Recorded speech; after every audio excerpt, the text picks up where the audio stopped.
The time has come to stop talking. We in Los Angeles are ready to enter into a contract for 10,000 electric vehicles to be delivered in 1989. We are going to put out a request for proposals for a consortium or a manufacturer to deliver those products to us in Southern California. We're ready to move ahead. We think we have the market, the resources, the talent to put it all together. The electric car in the beginning was really a problem of having to cope with the scarcity of petroleum. Don't forget that fuel in Europe is costing between 2 and 3 times as much as here in Canada or United States. Today, it is no more a question of scarcity of petroleum and fuel, but the main question for us is the ecology. We suffer from serious environmental problems, especially air pollution problem in Japan, in large urban areas such as Tokyo or Osaka. And in those cities, the major cause of air pollution by nitrogen dioxide comes from automobiles. 70% in Tokyo and 50% in Osaka. So we must make decisions whether to use low pollution vehicles such as electric vehicles or stop using vehicles.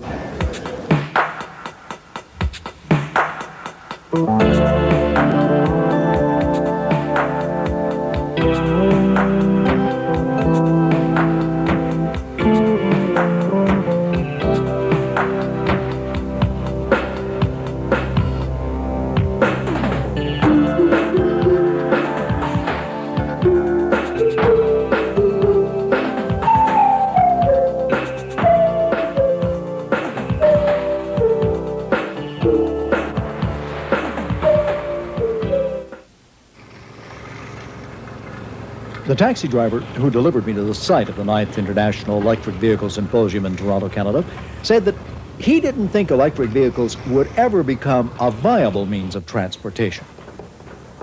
I approached the whole thing with an open mind. After all, here was an opportunity to meet with hundreds of experts who had gathered from all over the world and to see the latest in technological developments. It was a mind-boggling experience.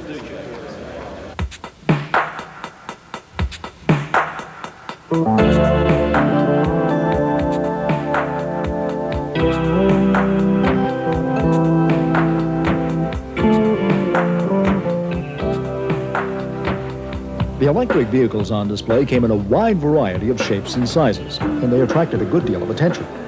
There were countless other exhibits, and when you didn't quite understand what you were looking at, there was always an engineer just dying to explain the superior characteristics of his or her company's product. By the way, this is an axle system that generates electricity during deceleration. It saves fuel and improves the performance of gasoline-propelled vehicles. This could be referred to as a hybrid. Some engineering types were so anxious to get their ideas down on paper, they were actually designing vehicles on the spot, like this lady from Magna Corporation. This illustration here is just a study and a sketch and looking at how to load a battery tray from the rear of a vehicle. Some of the other ones we're working on are from side mounting, and this is just a different application. Nearby on the European EV Association booth was a very different design. In fact, it was one from almost 100 years ago. Now, believe it or not, this car held the world speed record in 1888, clocking 100 kilometers per hour. Current speed record for an electric vehicle is 175 kilometers per hour. And speaking of establishing records, the owner of this vehicle was challenging all comers to a race. Hello, my name is Ian Jameson. I'm president of the 0007 Corporation, the creator of the MI5 electromagnetic car. And at this time, it gives me a great deal of pleasure to formally announce a challenge which is to be held September the 8th to the 19th of 1989 This goes out to all inventors and to all car enthusiasts and builders, and also to the major automakers, not only in the United States and Canada and in the European countries. We feel that we have a car that is worthy of a challenge. We're prepared to put up $1 million in cash to beat us in a race from Los Angeles to New York. And we're going to have a great Le Mans start, and we're also going to have a great party at the end of it.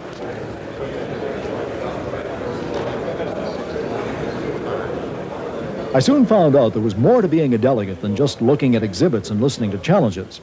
You have to attend sessions where experts present papers on subjects like solid polymer fuel cell technology, adaptive AC propulsion systems, and fuel cell battery-powered transit buses. You also have to drink an awful lot of coffee, attend lunches, and listen to dignitaries extolling the virtues of electrical transportation. I began to wish my taxi driver friend was present to savor all this enthusiasm. Everywhere the dialogue was so positive, both from the private sector and government agencies.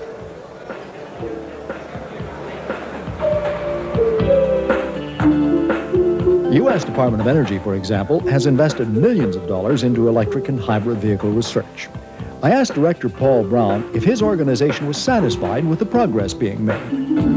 It varies, but it is really moving well. Satisfied? Yes, we can always do more. For example, you're looking at vans right now that are in operation. They are battery-powered vans. Detroit Edison is one of our site operators, and they are using these General Motors battery-powered vans and leasing them to 4 different customers, such as florists and community colleges. Let me go on and point out another example of the kinds of things that we are doing in order to get electric transportation into our transportation systems. We're at the Idaho National Engineering Laboratory, and we are testing those vans like one you saw over there on our dynamometers, where we can test new batteries and new systems before they go onto the road. Moving on a little further, you'll notice that we are looking at advanced systems. This is a sodium-sulfur battery, which is 5 times as good as the lead-acid batteries that we just looked at. That means that this vehicle can go 250 miles before it has to be recharged.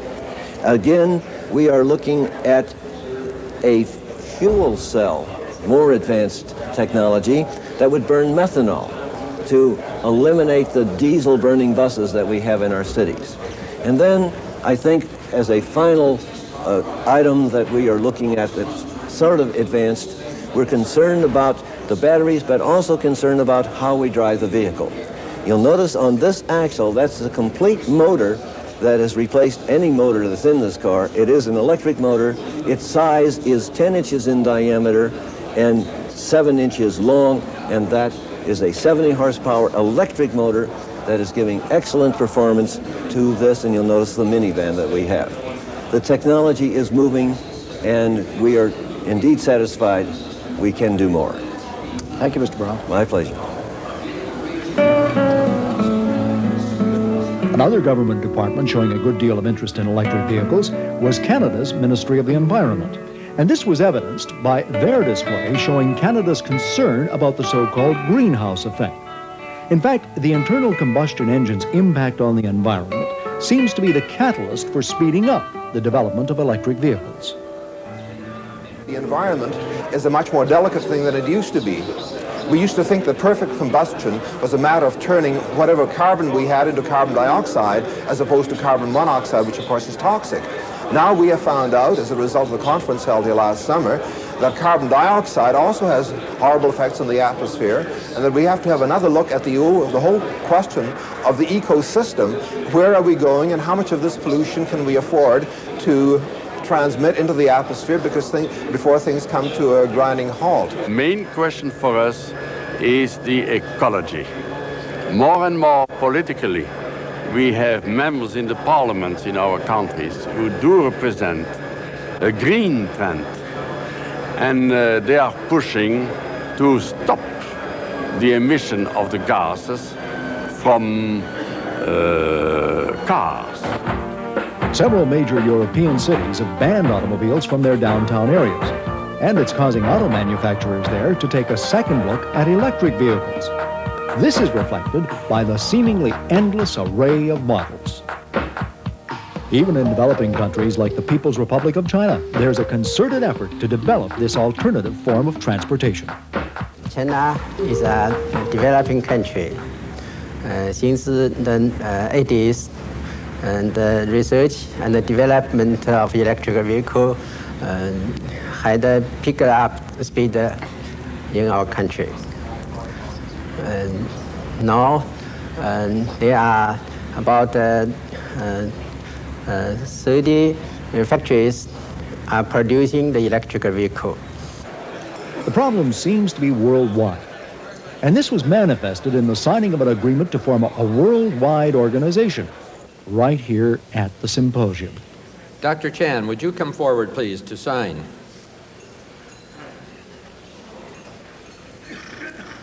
Here, Dr. Chan signed for Hong Kong, where the next symposium will be held in 2 years' time.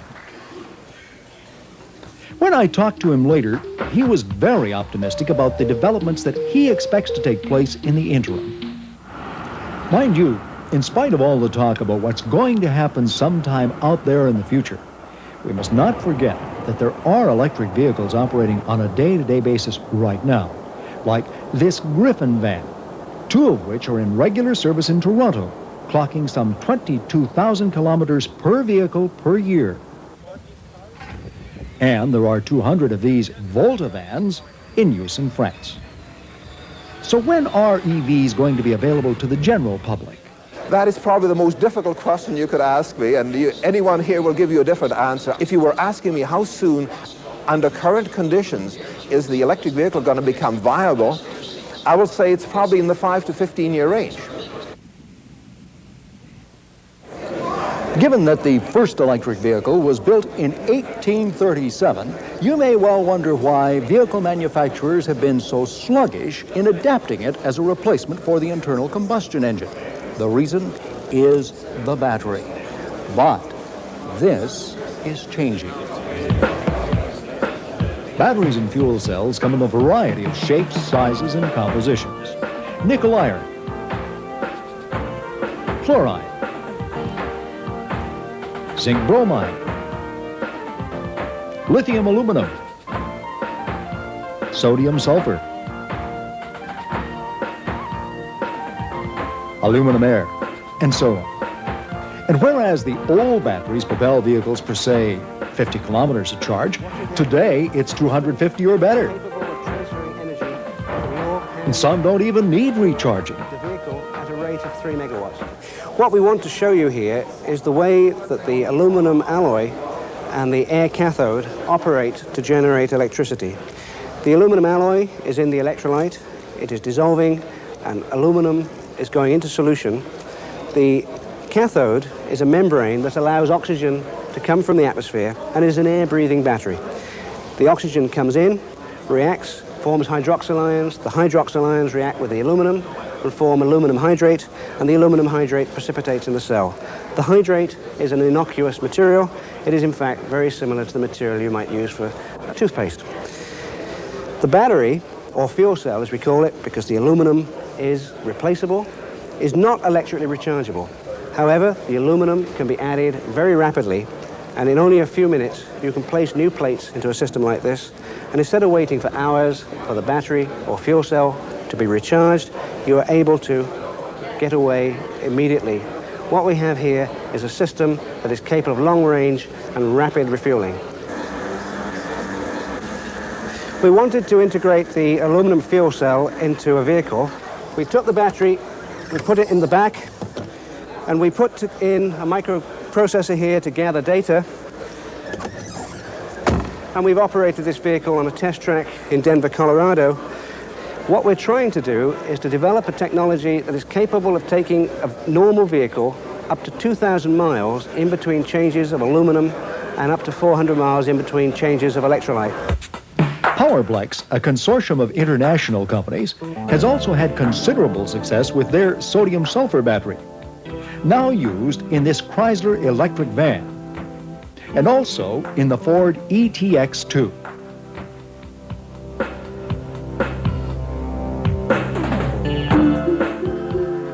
Some cars don't even need batteries at all. This somewhat bizarre-looking vehicle is the GM Sunracer. Its body is covered with solar cells, and it runs purely on sunlight.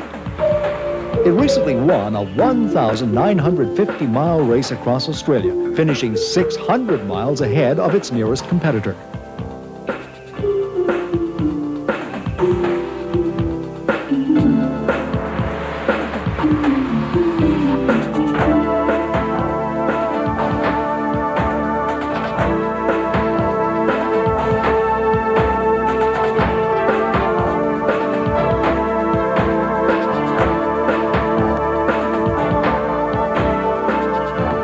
In spite of overcast skies, the Sunracer opened up the ride and drive portion of the symposium.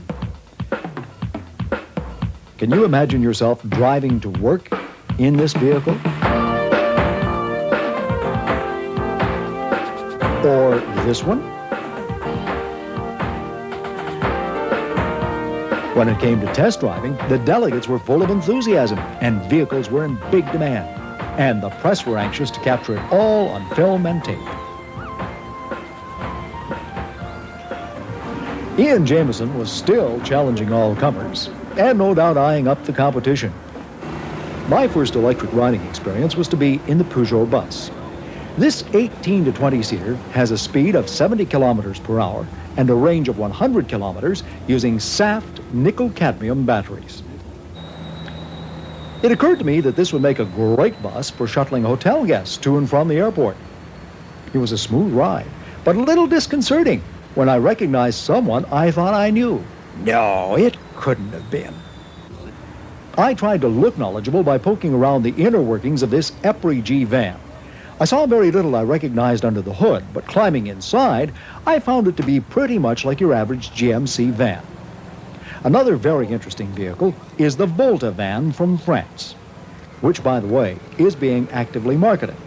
So if you want to get ahead of your neighbor and drive electrically, here's an opportunity. And look at the new model they've planned for '89.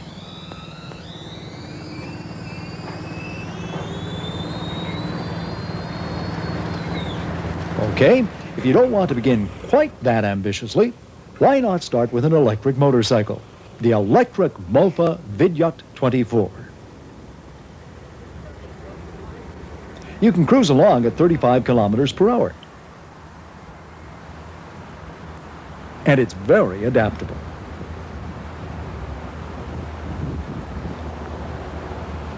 It's so easy to drive, even I can do it.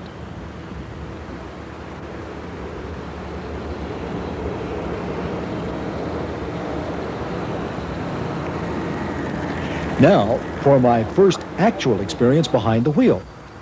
All I had to do was to find the controls, and I was away.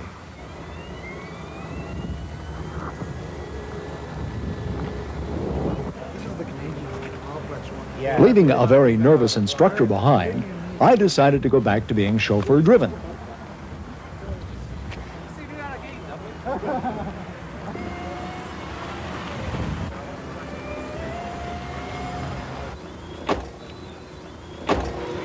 This time by Dave Sedgwick, an executive with Powerplex Technologies. It would occur to me, my scant knowledge of electric motors, that you're looking at almost limitless lifespan as well once you... That's right, yeah, very much so. It almost becomes a solid-state system. Yeah. Which is very good. The nice thing about the sodium-sulfur battery is unlike a lead-acid-powered vehicle, it's not a naturally degrading system. It can run, in theory, forever, whereas with the lead-acid battery, it's naturally degrading all the time. So that's one of the big advantages to the sodium-sulfur battery. Added to the fact that the electric motor is an almost like a kitchen appliance. Yeah, that's right, exactly, yeah. So the maintenance capabilities on these vehicles is a lot less than what's required. How many years do you think it will be before you see an awful lot on the road? Electrically propelled vehicles on the road? Well, you look at usually for a product such as this, you're looking at a 40-year time span before it makes big market gains, talking about 60 or 70% market share of the transportation sector. But we expect to see thousands of vehicles on the road early in the 1990s. that's when it will begin to happen.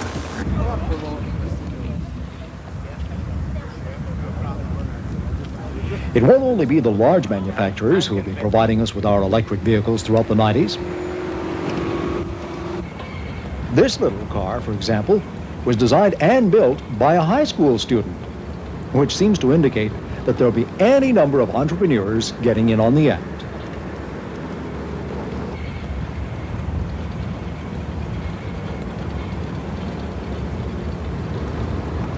So, will we all be driving electric vehicles someday?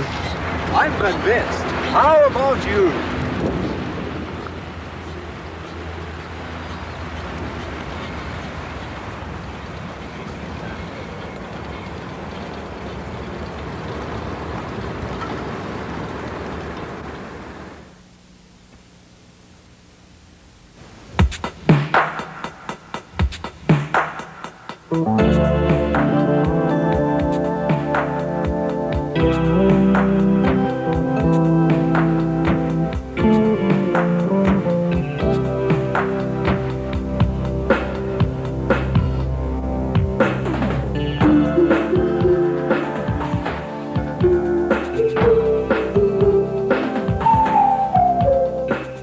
Many delegates were sad to leave the beautiful city of Toronto, which not only played host to them, but it declared November 13th to 16th Electric Vehicle Week.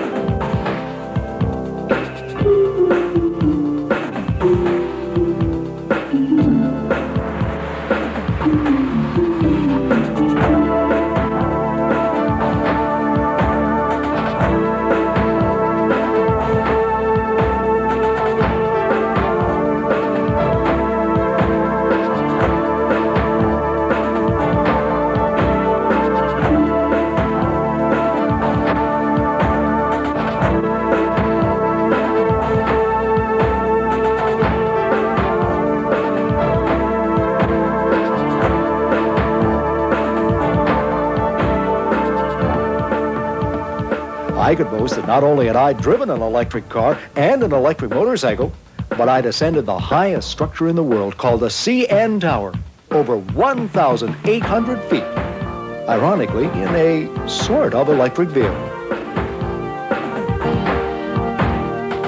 As I took off from Toronto's Pearson International Airport, I was already beginning to think about EVS-9 to be held in Hong Kong in 1990. If I can afford it, I might even take my skeptical taxi driver friend along, just for the ride.